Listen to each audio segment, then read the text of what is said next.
It's been thunderstorming all day, so here's hoping the power doesn't go out while I'm filming. Hello and welcome back to Definitely Real Chef. I am the host, Morgan Park. Protein used to just be a molecule, then it became a powder, and now it's a whole goddamn genre of food. There's protein bars, of course, but there's also protein pancakes, waffles, donuts, Pop-Tarts, cookies, chips, popcorns, bread, pasta, etc., etc. And there's also a whole slew of online recipes that I'm sure you've seen before, and their main focus is just taking pre-existing recipes and jam-packing as much protein in them as possible. Two of the recipes I actually reviewed on this channel previously were recipes that fell into that category. That would be the hard-boiled egg pudding and the tuna pizza crust, which was supposed to be chicken pizza crust, but I did tuna instead because I'm a little freak. And today's recipe is our third protein-focused recipe.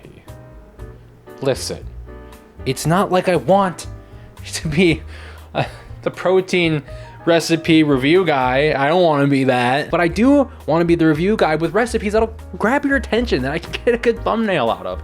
And it's not my fault that a lot of protein recipes are weird. They're weird, guys. They're really weird because people will go to extreme lengths to protein pack their recipes, like replacing the crust of their pizza with chicken or making their pudding with 12 hard-boiled eggs. They do this because of eating disorders and diet culture. Diet culture is weird, man. Capitalism is weird, man. There's like 100 other YouTubers who are smarter than me, and you'd probably rather hear them talk about that issue. I mean, you definitely do not want to hear me talking about that issue, right?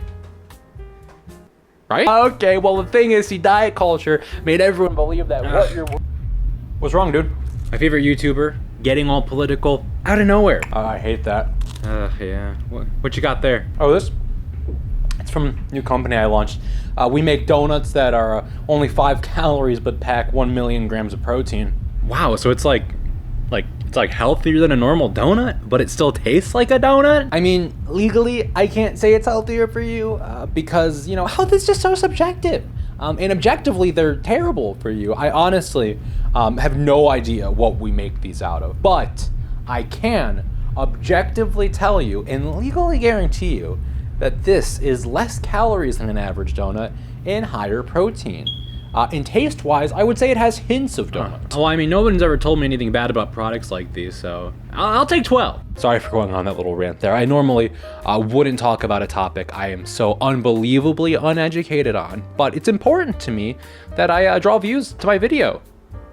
I mean, attention to the topic, or what? I just cut the last line, whatever. Fuck these guys. Today's recipe is high protein mac and cheese, and right off the bat, I want to say thank you to the person who made this recipe. And what is their username again? Thank you to @TiffanyOng_Nutrition for making this recipe just a single serving. I hated in the pudding video how I just kind of followed the instructions and didn't really think about ahead of time how it made an entire bowl of pudding that I wasn't gonna eat. So I've been trying, I did that in the last video. I tried to make sure I was only making enough for a single person.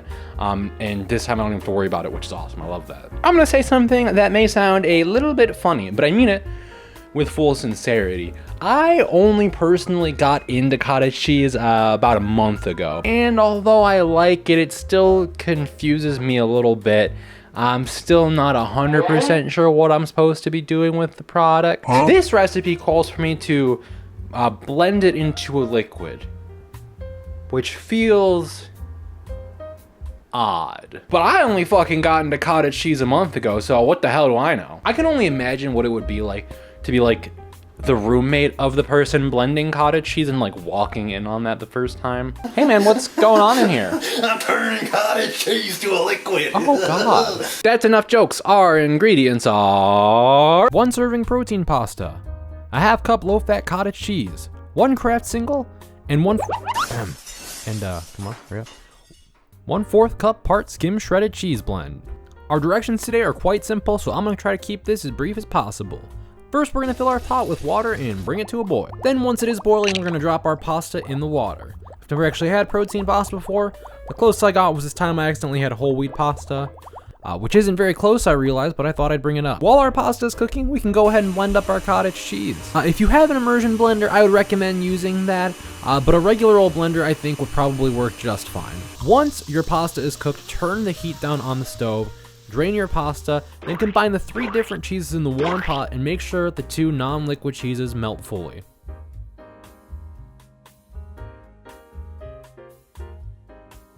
I added just a little pinch of black pepper here. That wasn't in the video. I just felt like being a little crazy. Sue me.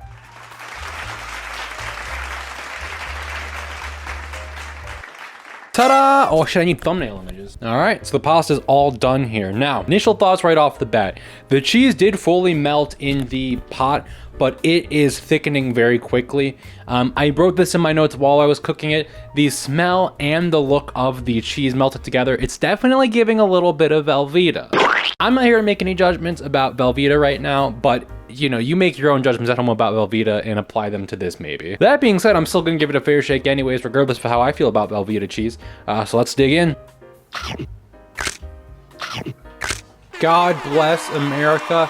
This is the best tasting thing we've had on Definitely a Real Chef since, what was it, the tuna pizza? Which is saying something. My thoughts about it giving Velveeta, very spot on. I think that's mostly just due to the pre-packaged shredded cheese, plus the very obvious Kraft single. Those 2 cheeses are just so, they're so like fakey, like plasticky kind of cheeses. They emulsify, or no, is emulsify means like it's more liquidy or more solidy? It means neither of those things. I just don't know how to speak English.